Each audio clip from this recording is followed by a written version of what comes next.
به نینراتی شاناس ابراهیم احمد کارگر مکتب سیاسی ایکتی اجتماعی کردستانه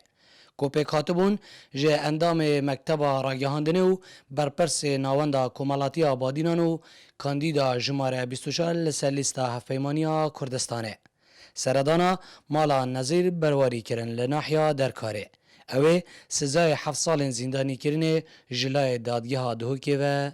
بودرچوی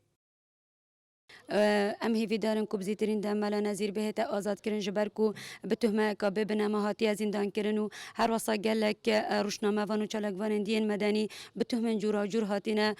زندانی کردن و اوجه همه پارتا دستلات دار اگر و چنده کو دنگ آزاد دنگ حق کب دکن و ام هیوی دارن کو بزیترین دم ملا نظیر بهت آزاد کردن و مافی نه هت برز کردن چون که اویجی زاروک هنه دویتن بهت نف مالا خو اوی داعش ناینا شنگاله پاره ملتی ندزیه گنداری نکریه کشتن نکریه بلکو به تهمه که بچیک و یا به بنمای جهاتی زندان کرن بداخوا و ام هیوی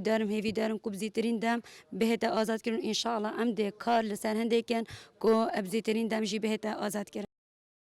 مالباتا نظیر برواری به سردان دلخوش بینو دانا دیار کرن کو او حزب به یکی دکن کو ایکتی اجتماعی کردستان پشتاخو لکادرین خو ناکت راستی هم گلای کیف خاشین بو مای 7 حیوان سردان و مالا نظیر برواری بکن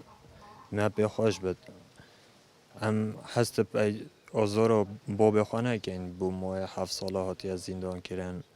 هم هیوی دارین اف سردانه بردام بو مالت کادرت وانا